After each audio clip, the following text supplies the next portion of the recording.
FBI यानी federal bureau of investigation का नाम सुनते ही आपके जहन में कुछ तस्वीरें आएंगी और इनमें से कुछ हॉलीवुड फिल्मों की ज़रूर होंगी। हमारी आज की रिपोर्ट FBI और भारत की जांच एजेंसियों के रिश्ते पर आधारित है, क्योंकि FBI के निदेशक क्रिस्टोफर रे अपनी 3 दिवसीय यात्रा पर भारत में हैं।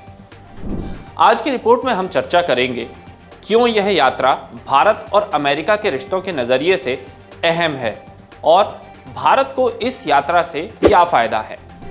नमस्कार, मैं अनिकेत दीक्षित स्वागत करता हूं आपका UBE न्यूज़ में, जहां हम न सिर्फ खबरें दिखाते हैं बल्कि उनका बारीक और सटीक विश्लेषण भी करते हैं। क्रिस्टोफर रे ने FBI के एक उच्च स्तरीय प्रतिनिधि मंडल का नेतृत्व करते हुए मंगलवार को NIA मुख्यालय का दौरा किया। यहाँ उन्होंने NIA के महानिदेशक दिनकर गुप्ता और दोनों एजेंसियों के वरिष्ठ अधिकारियों के साथ गहन विचार विमर्श किया। बैठक के दौरान आतंकवादी संगठन के कृत्यों और गतिविधियों सहित कई मुद्दों पर चर्चा की गई। इस दौरान आतंकवादी संगठित आपराधिक नेटवर्क के कृत्यों और गतिविधियों, सैन फ्रांसिस्को में भारतीय वाणिज्य दूतावास पर हमले में अमेरिका में चल रही जांच, साइबर आतंक और विभिन्न प्रकार के साइबर अपराधों की जांच सहित कई मुद्दों पर स्पष्ट और व्यापक चर्चा हुई। बैठक के दौरान NIA के DG दिनकर गुप्ता ने साइबर डोमेन में बढ़ रहे खतरों के प्रति चिंता जताई और कहा कि आतंकवादियों और चरमपंथियों द्वारा कट्टरपंथी विचारों और भर्ती के प्रचार के लिए डिजिटल स्पेस का प्रभावी ढंग से उपयोग किया जा रहा है। NIA आतंकवादी वित्त पोषण के लिए क्रिप्टो करेंसी का उपयोग भी देख रही है। पिछले कुछ दिनों में अमेरिकी उच्च अधिकारियों के भारत आवागमन में तेजी देखने को मिली है।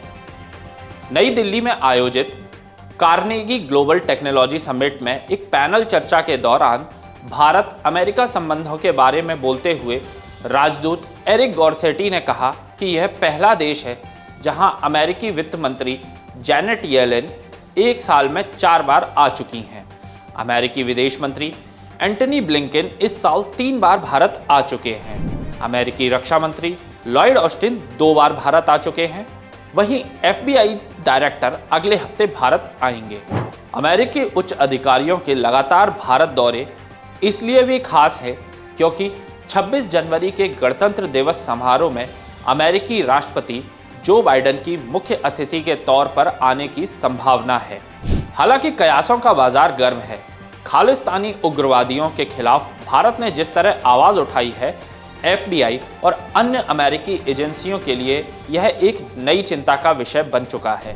आइए बात करते हैं क्या है FBI और भारत एजेंसियों के बीच समझौता।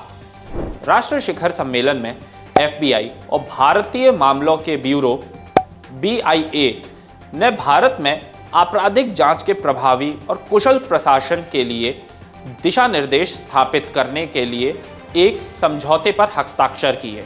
1990 के दशक की शुरुआत के बाद से एजेंसियों के बीच समझौता ज्ञापन में यह पहला अद्यतन है। इसके पहले अगस्त 2015 में दोनों देशों के बीच साइबर वार्ता के बाद भारत का केंद्रीय जांच ब्यूरो CBI और अमेरिकी संघीय जांच ब्यूरो FBI सूचना और साक्ष्य पर अनुरोधों को पूरा करने, आवश्यक समय को कम करने के लिए और मिलकर काम करने के लिए एक MLATS नामक मसौदे पर हस्ताक्षर कर चुके हैं, जिसे म्यूचुअल लीगल असिस्टेंस ट्रीटी भी कहा जाता है।